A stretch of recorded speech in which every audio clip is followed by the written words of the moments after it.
Hey everyone, welcome back to Psyched About Life, where we talk about psychology, life growth, and personal development. Today's video is all about the mindness mentality. Not mindless, mindness.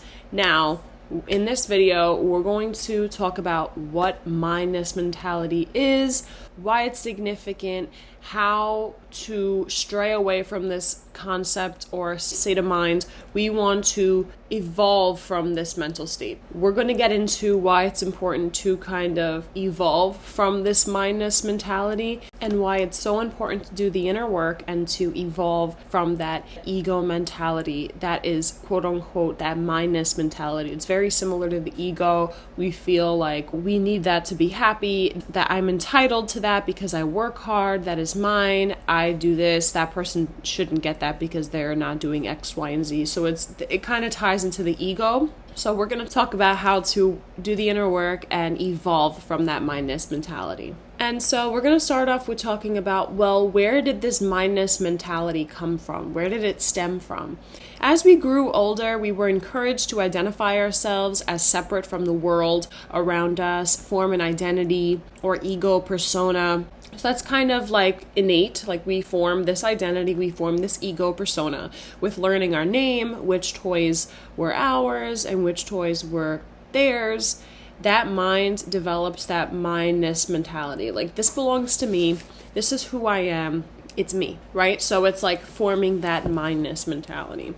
With mindness mentality, we lost our sense of surprise and wonder and instead developed expectations and an urge to control the world around us. That also deals with relationships. So think about how many times you're like, that boy is mine. She will be mine. Oh yes, she will be mine. We believe that we have control over that person, that situation, that object. It is ours. It belongs to us. Right? Because we have formed that attachment to it, right? We don't like to use the word attached because it has a negative connotation, but essentially when we believe something's ours, we have that attachment. So we started to expect our conditions to please us because, well, everything is mine. We then created our identity by means of accumulation, belongings, appearances, achievements, friends, experiences, and even traumas because they're yours. Right? Or they became yours and who we thought we were. And our egos become these master collectors of all these things, all these experiences, all these traumas, all of these objects. They are ours. That is who we are. That is who we are, right? That just becomes that collective like mindness. And because we confused who we were with a world entirely outside of ourselves, our identity was threatened every time life didn't go the way we wanted it to.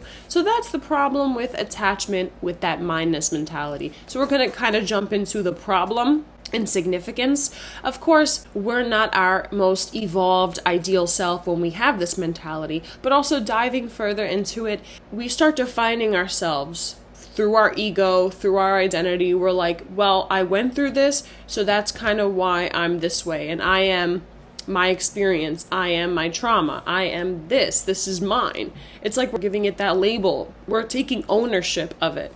So our ego essentially created these programs in order to protect and defend itself. We have spent our entire lives listening to the frightened voice inside our heads because we believed it was us. This is where all that limiting belief, thoughts, and emotions begin.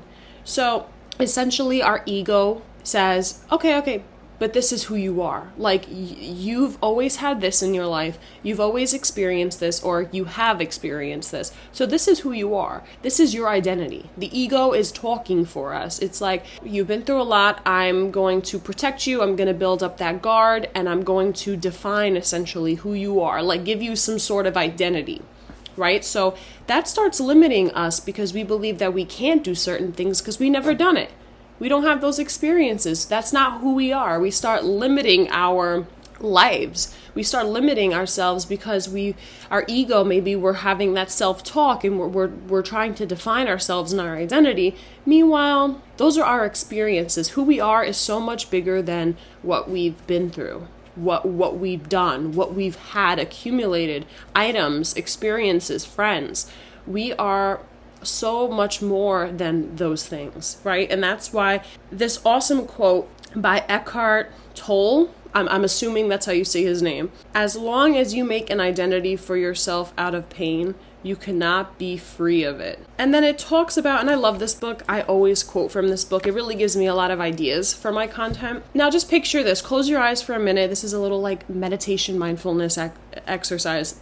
Imagine yourself again, the same innocent 5-year-old. Your parents get into a fight, and it makes you feel something new, fear and doubt of love and goodness. You instinctually find that by covering yourself with a blanket, you then feel safe and protected.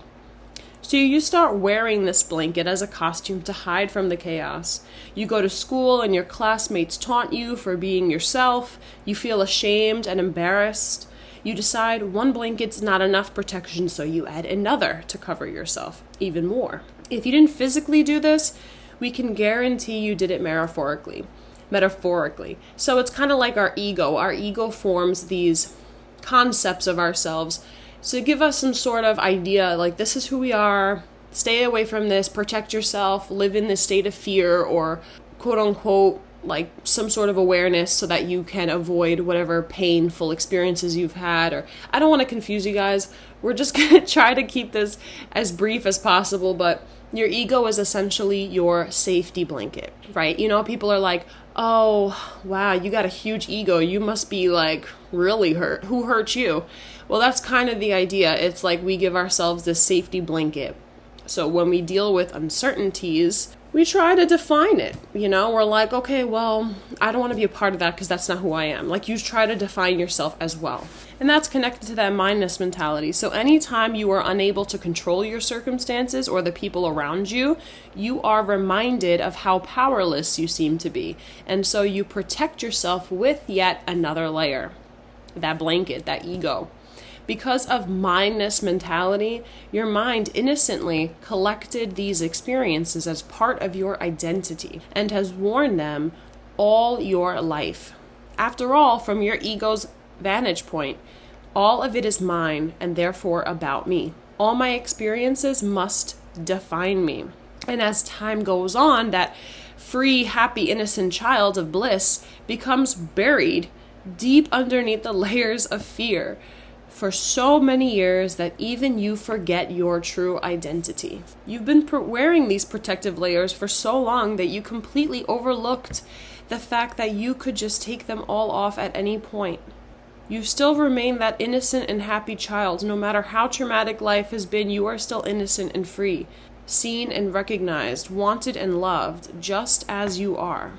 Doing exercises of self-realization, inner child work, healing, all of that stuff that I talked about even in past videos, with a little decluttering of the mind's layers, the innocent child of bliss can finally be revealed once again. That's a lot to unpack. And I don't mean to read this book like I'm some sort of author. I'm not.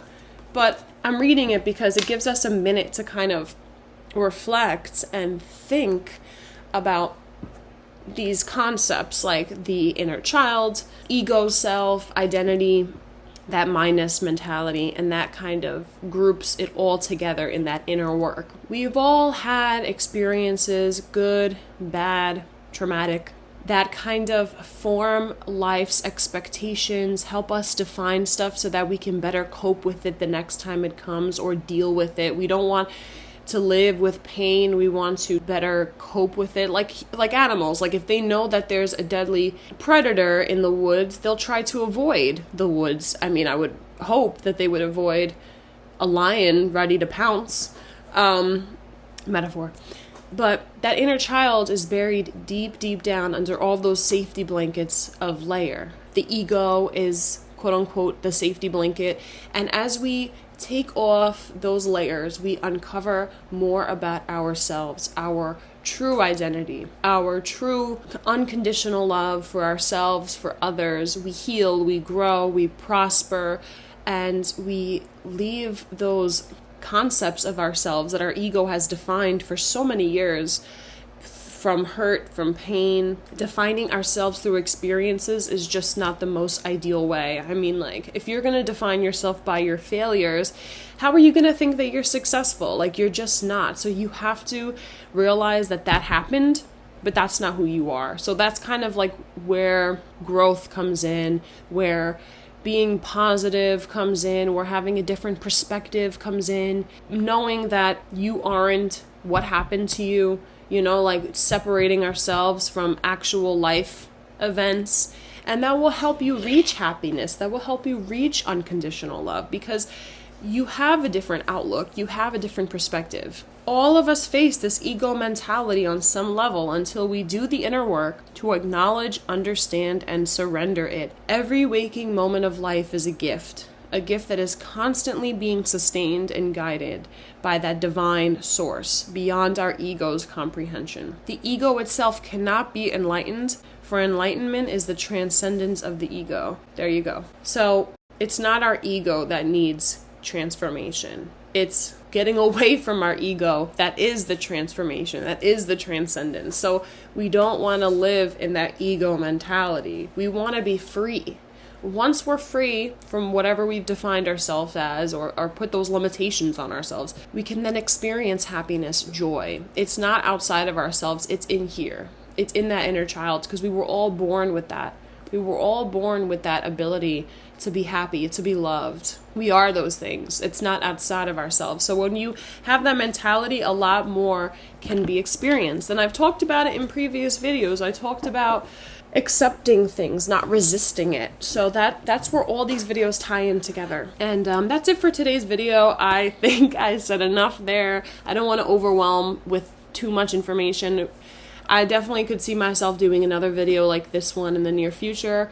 I feel like the inner child is key to experiencing growth and cutting back on that resistance from happiness, from love, unconditional love and joy. Anyway, if you're new here, welcome. Happy that you came to my channel. Please like, share, comment, and subscribe, and I'll be back with more videos. Bye.